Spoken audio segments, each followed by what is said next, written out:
Sri Ramana.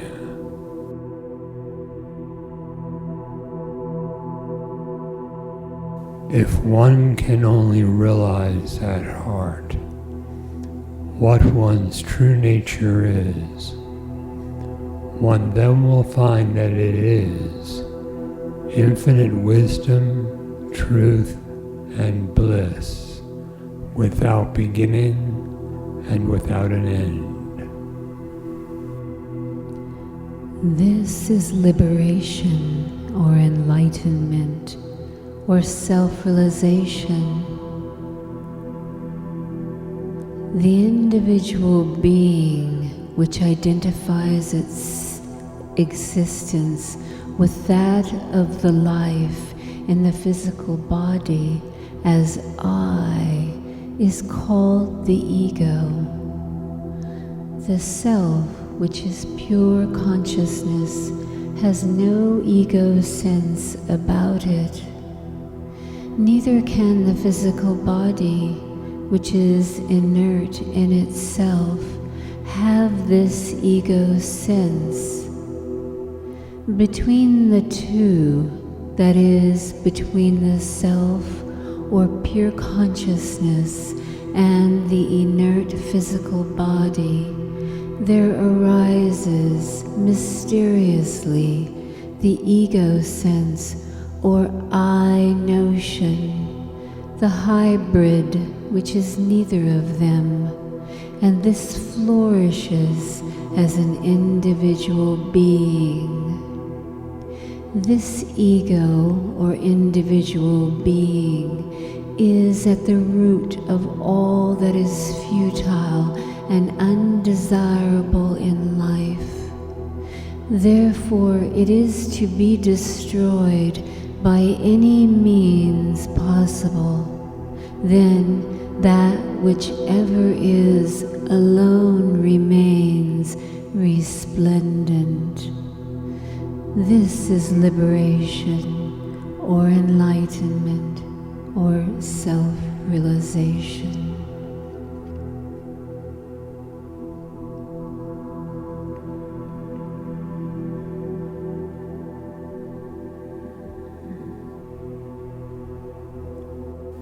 It was about 6 weeks before I left Madurai for good that the great change in my life took place.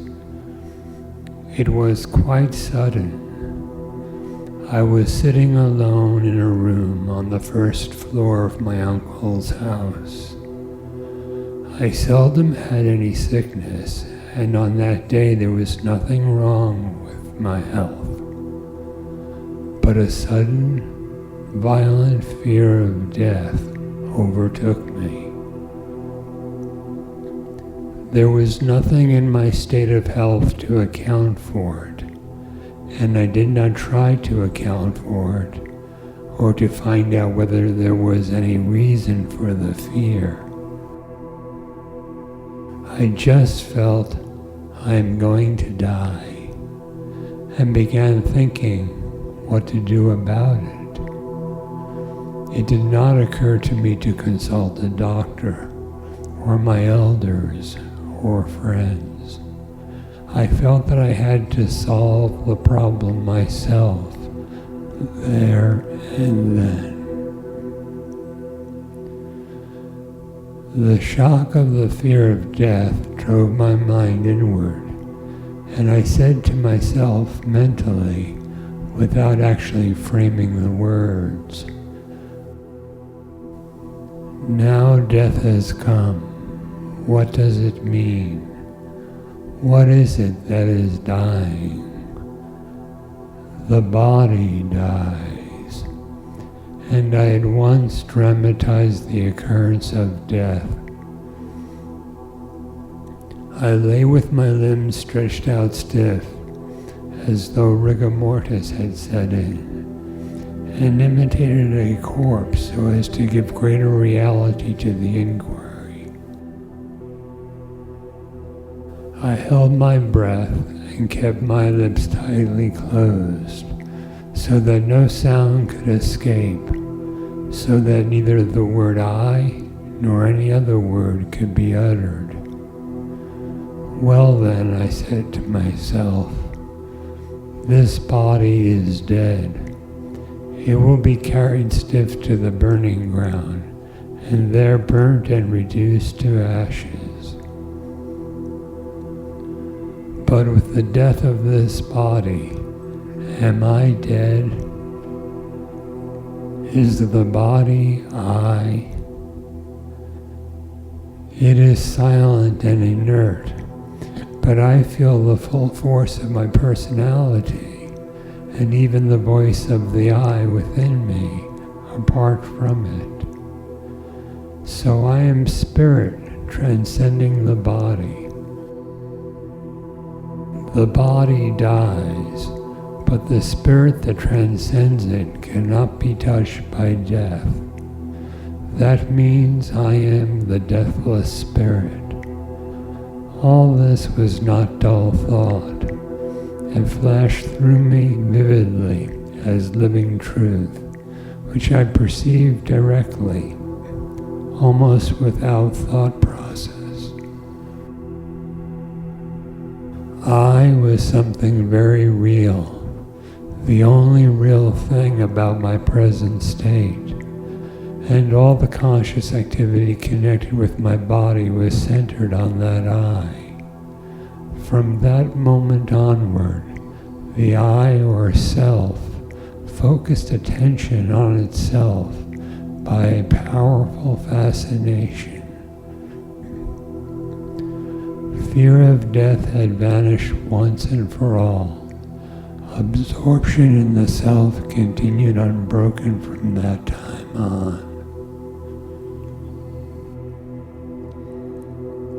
The self alone exists, and the self alone is real. Verily, the self alone is the world, the I, and God.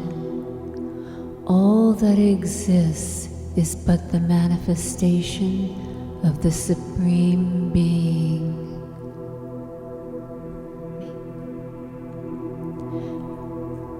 Bhagavan said, there are only two ways to conquer destiny or to be independent of it. One is to inquire whose this destiny is, and discover that only the ego is bound by it, and not the self, and that the ego is non-existent. The other way is to kill the ego by completely surrendering to the Lord, realizing one's helplessness, and saying all the time, not I, but Thou, O Lord, giving up all sense of I and mine, and leaving it to the Lord to do what He likes with you. Surrender can never be regarded as complete so long as the devotee wants this or that from the Lord. True surrender is the love of God for the sake of love and nothing else, not even for the sake of salvation. In other words, complete effacement of the ego is necessary to conquer destiny, whether you achieve this effacement through self-inquiry or through Bhakti Marga.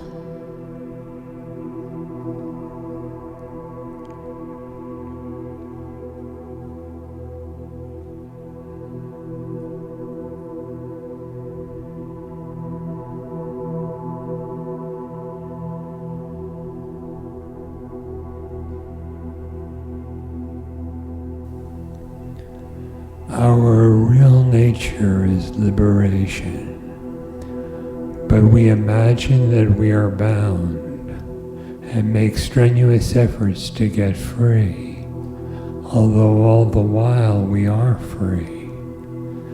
This is understood only when we reach that state. Then we shall be surprised to find that we were frantically striving to attain something that we always were and are. An illustration will make this clear.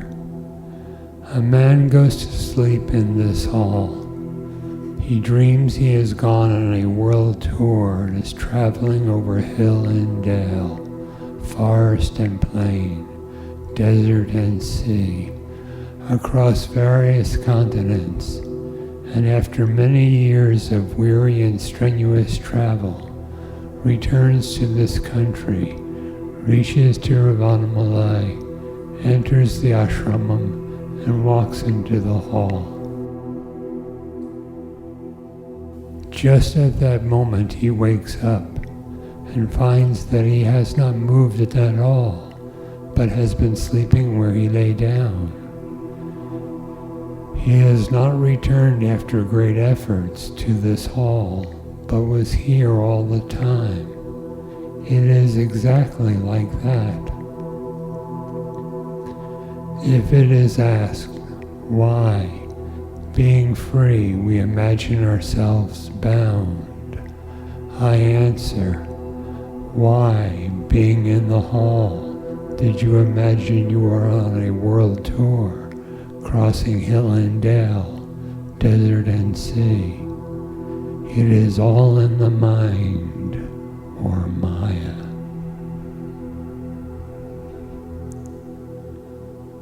Bhagavan said, in a sense, speaking of self-realization is a delusion.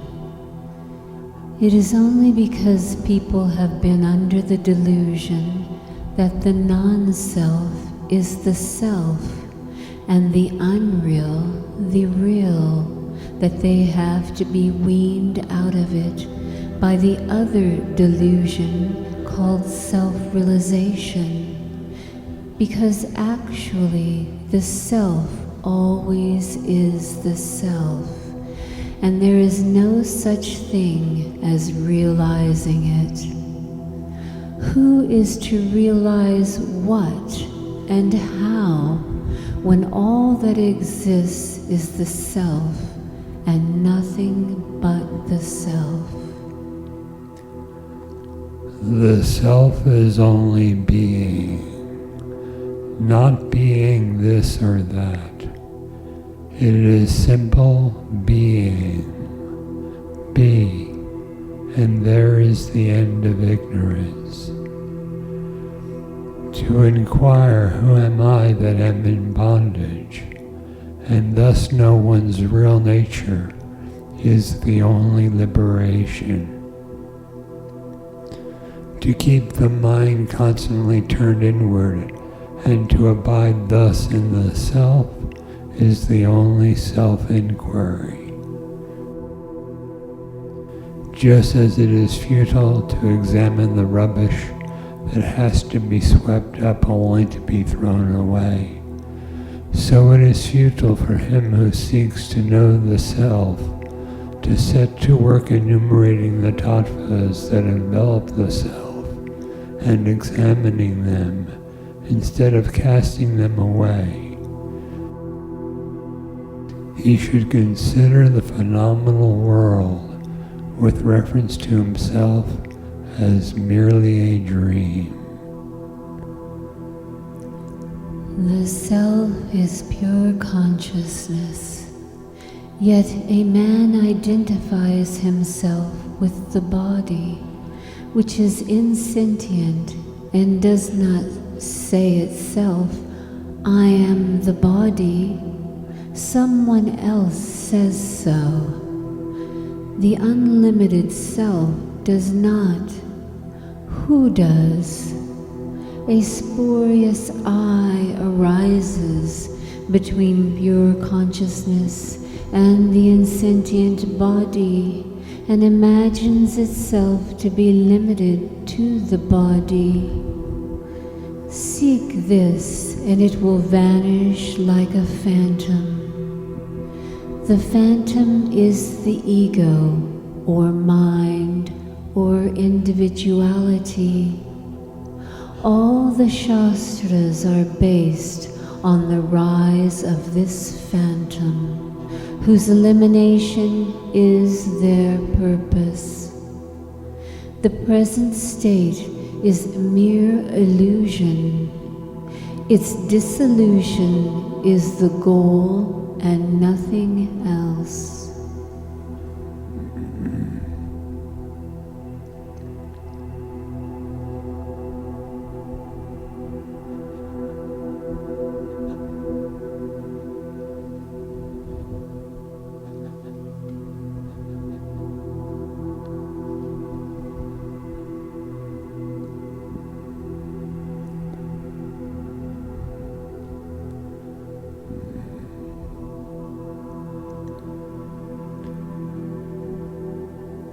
A disciple spoke.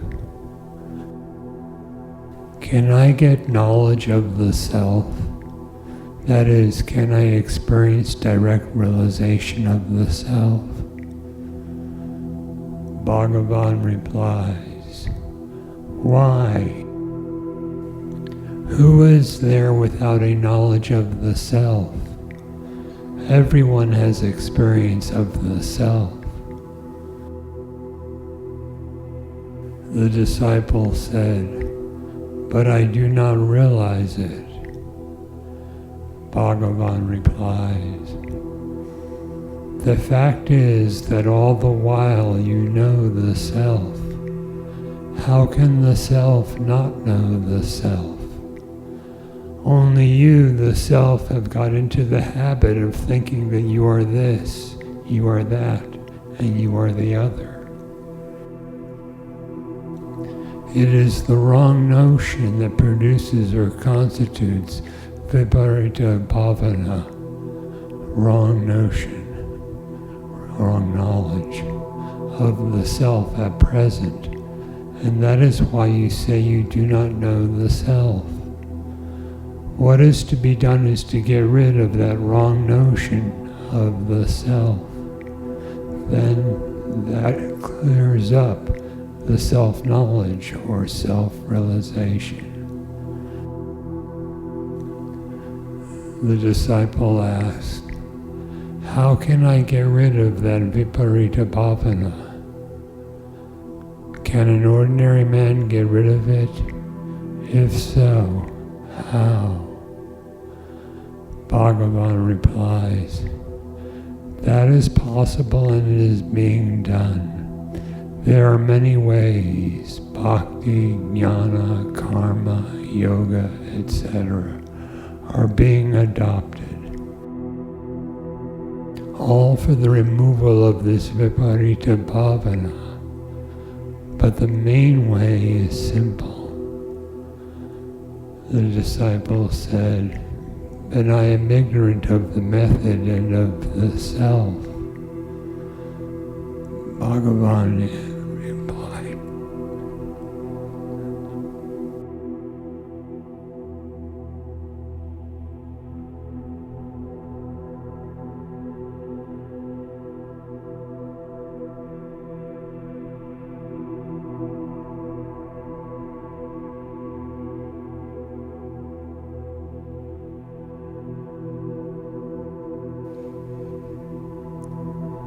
who is ignorant of what?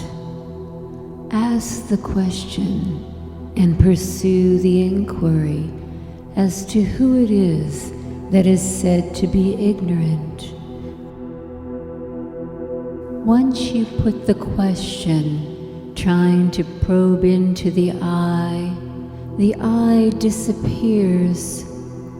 Then what survives is self-knowledge or self-realization. The disciple asked, but how to get rid of that? Isn't a guru's help needed? Isn't God's help needed? Bhagavan said, why? In practice, all this is adopted. But on ultimate inquiry, that is, after reaching the goal, the method and means adopted are found to be themselves the goal.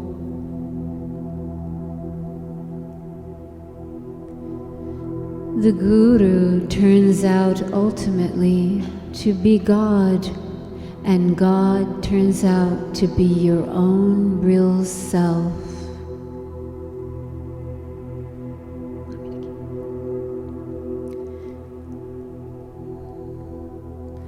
The disciple asked, "But isn't the Guru's grace or God's grace necessary for one's progress in the vichara?" Bhagavan said, "Yes, but the vichara that you are making is itself the Guru's grace or God's grace." The disciple asked, "I request you to bless me with your grace." The Maharshi remained silent for a while, showing that his very silent presence in perpetual sahaja samadhi is an ever-present help, which it is for the thirsty questioner to quaff and squash his spiritual thirst within. Then he said, Bhagavan said, "Go on with your inquiry." The disciple said, "How? I do not know how to proceed." Bhagavan said, "Who doesn't know? You say I, and yet you say you don't know I. Can anyone be ignorant of himself? Isn't that ludicrously impossible? If there were something else to be attained or known, then you might feel difficulty in attaining or knowing it. But in the case of the ever-present, inescapable I, how can you be ignorant? You have constantly to fight out and get rid of your false notion of I. Do that." The disciple asked, "In doing so, isn't Guru's help necessary and useful?" Bhagavan said, "Yes, to start you on the inquiry, but you must yourself pursue the inquiry." The disciple asked, "To what extent can I rely on the Guru's grace in this? Up to what point is the inquiry itself to be carried on?" Bhagavan said, "You must carry on this demolition of wrong idea by inquiry till your last wrong notion is demolished, till the self is realized."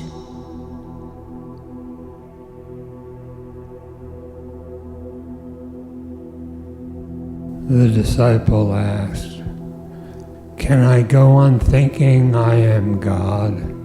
Is that right practice?" Sri Bhagavan replied, "Why think that? In fact, you are God. But who goes on thinking or saying, I am a man, I am a man? If any contrary thought, for instance that one was a beast, had to be put down, then of course you might say, I am a man. To the extent of crushing down the wrong notion that one is this or that, according to one's erroneous fancies, to that extent the idea that he is not these, but God or the self, may be indulged in, as a matter of practice. But when practice is over, The result is not any thought at all, such as I am God, but mere self-realization that is beyond conceptual thought.